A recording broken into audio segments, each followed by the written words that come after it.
मोर क्लासলৈ স্বাগতম। আজি আমি শিকিম অনুশীলনী 3.2 কোশ্চেন 1 और 1 আৰু 2। ভিডিওটো চাই ভাল পালে এটা লাইক কৰি দিবা আৰু চেনেলটোত নতুন হলে চেনেলটো সাবস্ক্ৰাইব কৰি দিবা। তো কোশ্চেন 1 ত কৈছে তলৰ সমস্যাবোৰত ৰৈখিক সমীকৰণ জোৰ গঠন কৰা আৰু লৈখিকভাৱে সেইবোৰৰ সমাধান উলিওৱা। এটা গণিত কুইজত দশম শ্ৰেণীৰ 10 জন ছাত্ৰ-ছাত্ৰীয়ে অংশগ্ৰহণ কৰিছিল। যদি ছাত্ৰতকৈ ছাত্ৰীৰ সংখ্যা 4 বেছি হয় তেন্তে অংশগ্ৰহণ কৰা ছাত্ৰ আৰু ছাত্ৰীৰ সংখ্যা উলিওৱা। সলিউশনত কি লিখিম? ধৰা হল ছাত্ৰৰ সংখ্যা x, ছাত্ৰীৰ সংখ্যা y। প্ৰথম শৰ্ত মতে দি আছে মুঠ ছাত্ৰ-ছাত্ৰী আছে আমাৰ 10 জন, তেনেহলে x + y কিমান হ'ব? 10। x = প্লাস আছে, এটো সাইডত যাই কি হ'ব? মাইনাস। এতিয়া দ্বিতীয় কন্ডিশনত দি আছে আমাৰ ছাত্ৰতকৈ ছাত্ৰী কিমান?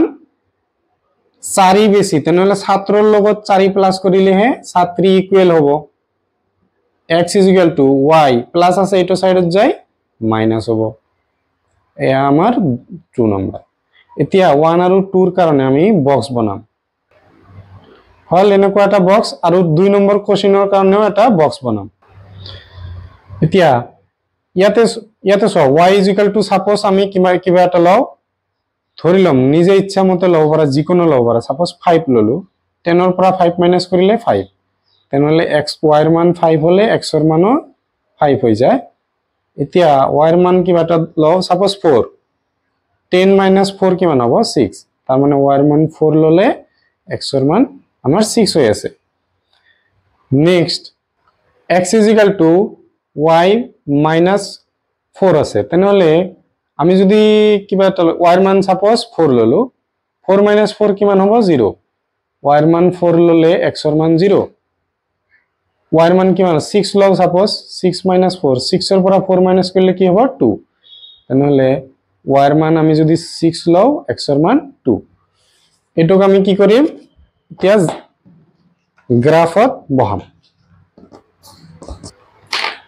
আমি গ্ৰাফটো আঁকিলো। এটো হল মূল বিন্দু 0, 1 2 এনেকে আমি ধৰি লৈছো। এটো হল x অক্ষ, এটো হল x ড্যাশ, এটো y ড্যাশ, এটো হল আমাৰ y অক্ষ। এতিয়া প্ৰথম আমাৰ বিন্দুটো কি দি আছে? এটো 6, x ৰ মান 5, y ৰ মান 5 আমি বহাম। x ৰ মান 5, এটো 5, y ৰ মান 5, 1 2 3 4 5 হ'ব। নেক্সট দি আছে x ৰ মান 6 হলে y ৰ মান 4,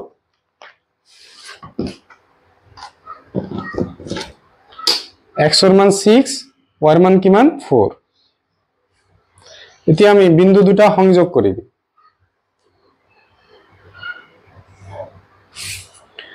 এটো হল আমাৰ 5,5 আৰু এটো হল আমাৰ 6,4। নেক্সট আমাক আৰু এটা বিন্দু দি আছে কি? 0,4 আৰু 2,6। 0,4 তাৰ মানে x ৰ মান 0, y ৰ মান কিমান দি আছে? আমাৰ 4 দি আছে, এটো বিন্দু। আৰু এটা দি আছে x ৰ মান 2, y ৰ মান 6, x ৰ মান 2, y ৰ মান 6, এটো আমাৰ 6 লৈকে যাব। এটা হল আমাৰ 4 0 আৰু এটা হল আমাৰ এনেকুৱা যাব। এইটো লাইনটো অলপ বেকা হৈছে, সেই কাৰণে তোমালোকে পেন্সিল ব্যৱহাৰ কৰিবা।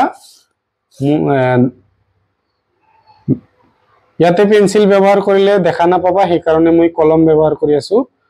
তোমালোকে পৰীক্ষাত কিন্তু পেন্সিল ব্যৱহাৰ কৰিবা। আৰু এইটো বিন্দুৰ নাম কি হ'ব? 0,4, এইটো বিন্দুৰ নাম হ'ব 2,6, আৰু এইটো বিন্দু কি হ'ব?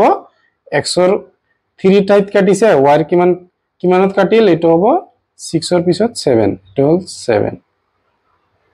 তেনেহলে আমি ইয়াৰ পৰা সলিউশন কি পালো? x ৰ মান 3, y ৰ মান কিমান পালো? 7। অতএব নিৰ্ণয় কি হ'ব? x আমি কি ধৰি লৈছিলো? ছাত্ৰ, আৰু y ধৰিছিলো ছাত্ৰী, তেনেহলে x ৰ মান আমি পালো 3, ছাত্ৰৰ সংখ্যা কিমান হ'ব? ছাত্ৰৰ সংখ্যা 3 আৰু ছাত্ৰীৰ সংখ্যা কিমান হ'ব? 7। শেষত এটা লাইন লিখি দিবা কি? লেখ কাগজত ক্ষুদ্রতম 10 বর্গ ঘর = 1 একক।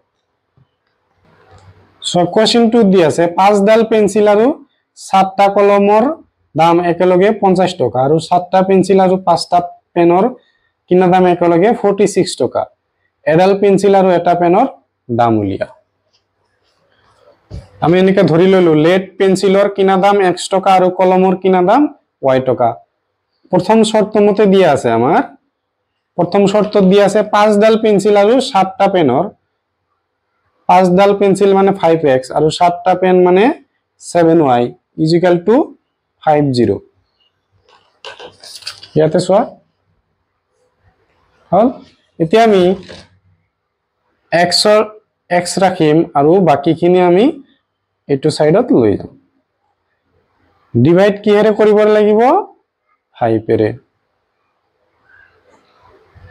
এটো আমাৰ 1 হয় কন্ডিশন 2 বা দ্বিতীয় শর্ত মতে আমার কি দি আছে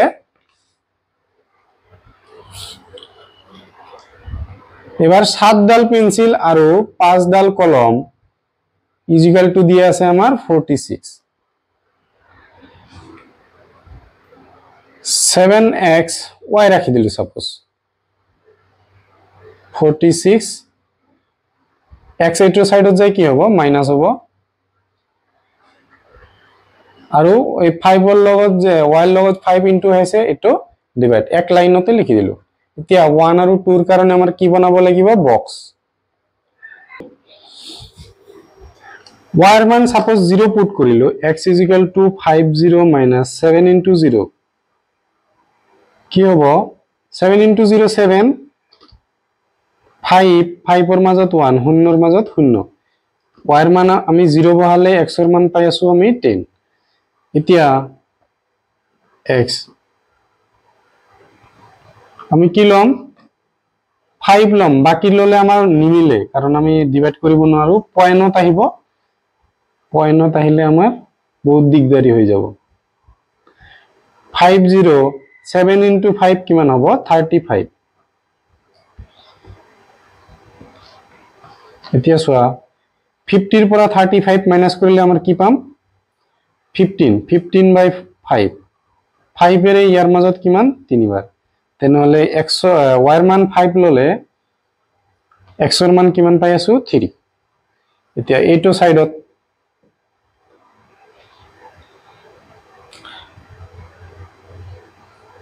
y = সাপোজ আমি কিমান ললো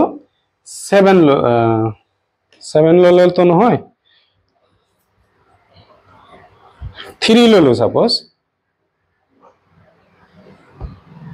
46 minus 3 into 7 21/5 46 ৰ 6 ৰ পৰা 1 minus কৰা 5 4 ৰ পৰা 2 minus কৰা 2 5 25 ৰ মাজত 5 বাৰ y ৰ মান 3 হলে আমাৰ x ৰ মান কিমান হ'ব 5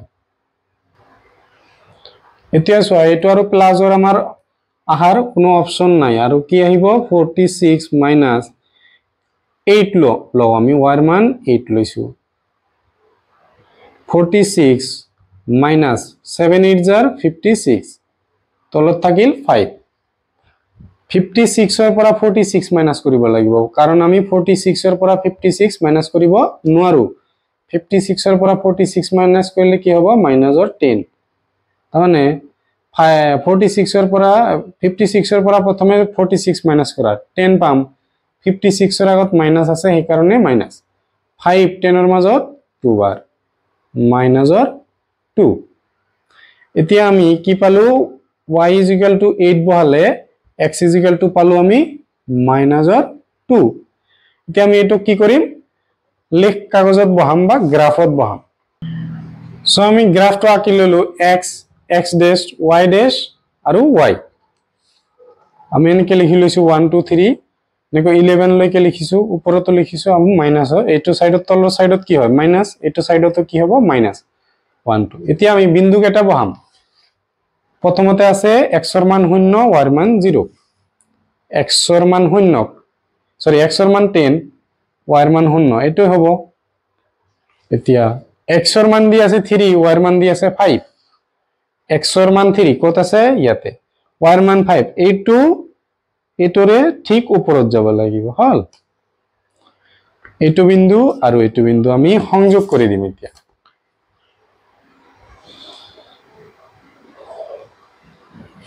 বিন্দুটো আমি লিখি দিলো 3, কি হ'ব 5 মানে x ৰ মান 3 y ৰ মান 5 আৰু এটা আছে কি আমাৰ x ৰ মান 10 y ৰ মান 0 নেক্সট আমি আৰু উলাইছো না x ৰ মান 5 y ৰ মান 3 x ৰ মান আমাৰ 5 y ৰ মান কিমান 3 1 2 3 ইয়াতে হ'ব আৰু এটা দি আছে x ৰ মান হল -2 ইয়াতে আমাৰ লিখতে ভুল হৈছে এইখিনি ঠিকই আছিল কি হৈছে x ৰ মান আমি 3 লৈছিলো x ৰ মান 3 লোৱাৰ পিছত আমাৰ y ৰ মান কিমান হৈছে y ৰ মান হৈ গৈছে 5 আৰু x ৰ মান আমাৰ কিমান লৈছিলো 8 লৈছিলো উল্টা হৈছে সৰি y ৰ মান হৈছে -2 কি কৰিম আমি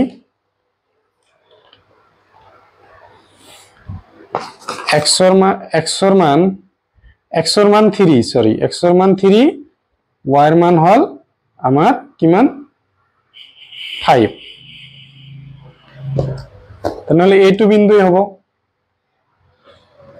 আৰু এটা দি আছে আমাৰ কি x ৰ মান 8 y ৰ মান -2 x ৰ মান হল 8 y ৰ মান -2 মানে তলফালে যাব আমাৰ এইটো এটা হল এইটো বিন্দু এটা হল এইটো বিন্দু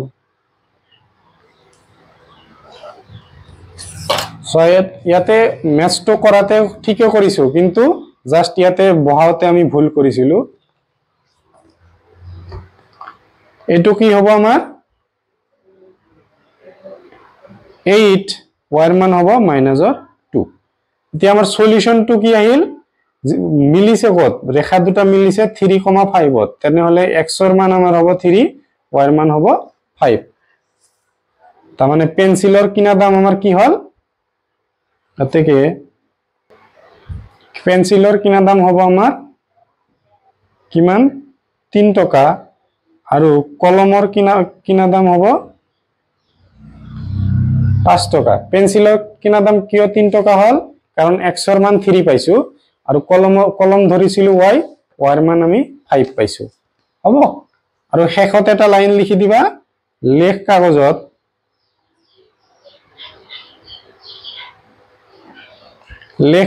কি কৰিছো আমি 10 ঘৰ = কিমান 1 বৰ্গ একক বা 1 একক বুলি লিখিব পাৰা